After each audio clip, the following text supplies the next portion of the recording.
Yo, what's up, man? It's your boy Bedino, and welcome back to the channel after a hot minute. Now, I've been away due to a couple reasons. One being for work, and because I made a mistake, tried out a new barber, and he messed up my beard. So, my beard name is Bedino, so yeah. But listen, enough of that. Let's say hello to a new Premier League season, where inshallah, I will be covering anything and everything concerning Man United matches and sadly Fantasy Premier League. But anyway, now let's get straight to it. Today was a Super Sunday fixture where Titans of the Premier League in Man United and Arsenal played against each other at Old Trafford. Now listen, I know United lost, right? But they lost to a title contending team, or a team tipped to be title contenders, if not win the Premier League.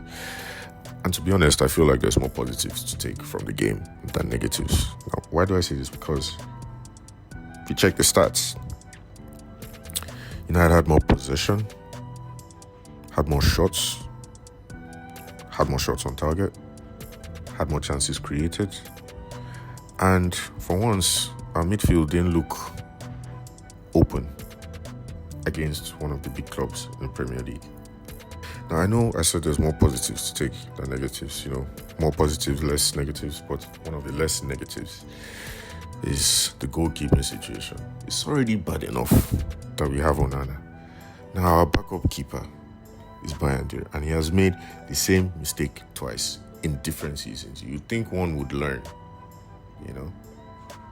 but clearly he hasn't, because if you remember the cup tie where Man United faced Spurs in the later stages of the cup tie, I think it was FA Cup, there was a corner taken where it was played into the goalkeeper's area where he can claim the ball or punch it away from danger, but instead he got bodied by Bergvall and Spurs scored. Now the same thing happened today.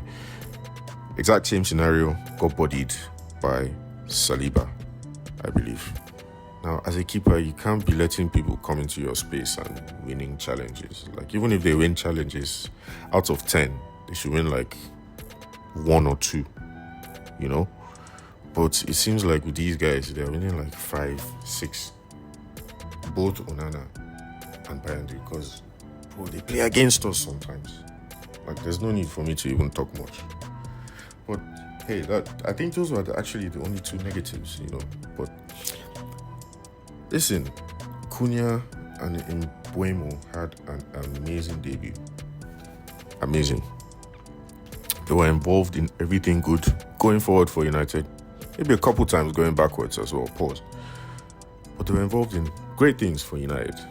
It's clear to see that with the addition of these 2 players, the technical ceiling at United is much higher. We control games better because we have players that know how to hold the ball, carry it well without losing possession. I mean, we had that before, but those were not the right guys. I think we have the right pieces in place now to do something, Those 2 are already giving player of the season vibes for United. They had such a good debut against such difficult opponents, You see just more positives, A lot of good things can be taken from this. It's clear to see, only going up from here. United honestly didn't deserve to lose that match. We controlled the game. Again, we had more possession, more shots on target, more chances created, all of that. We even kept the attacking players quiet, Saka had some chances at the end of the game, to show himself, which he did.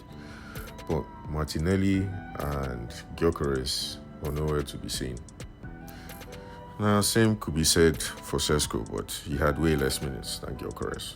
Today was even supposed to be about the 2 of them, but fortunately it wasn't. But I'm sure we'll be looking forward to the tie at the Emirates, because by then, them 2 definitely would have had some goals and have settled in by then. So that's one to look out for. Mark the calendar for that day. it will be another blockbuster fixture. I say this because it wasn't a boring match, And as a United fan, even though we lost, it was kind of a good watch, man. I know Arsenal fans, they were stressing. They were stressing, bro. Some even felt that United were definitely going to score, but fortunately we didn't. So, we got unlucky, but it is what it is, We go again.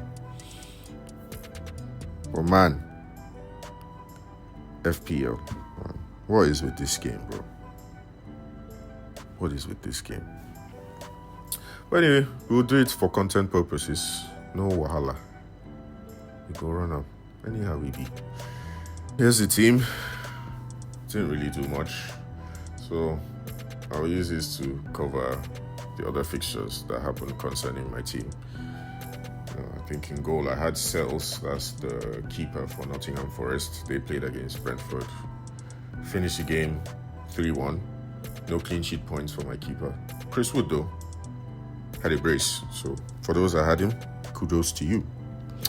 My only returns were from defenders who 8 Nuri, 1-4-0 against Wolves, and Van der Ven, also 1-4-0 against Burnley. I think my other defender was Kirkes, who lost 4-2. No, did they lose? No, they won 4-2, but he got a yellow card and conceded 2 goals. So basically, like he didn't play.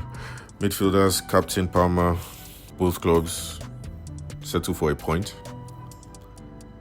Palmer didn't give me any points apart from clean sheet, so my captain got 6 points. Anyway, had Mbeumo and Cunha. We know how that went.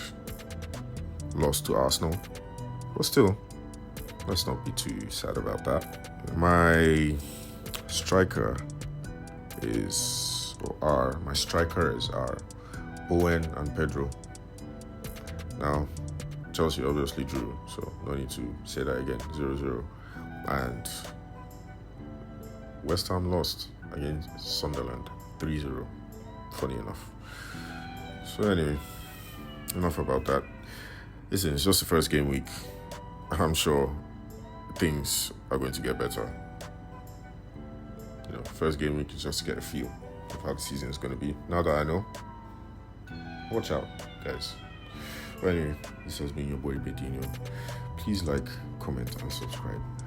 Man United, please. I use God beg now. Buy a goalkeeper. Anyway, peace, guys.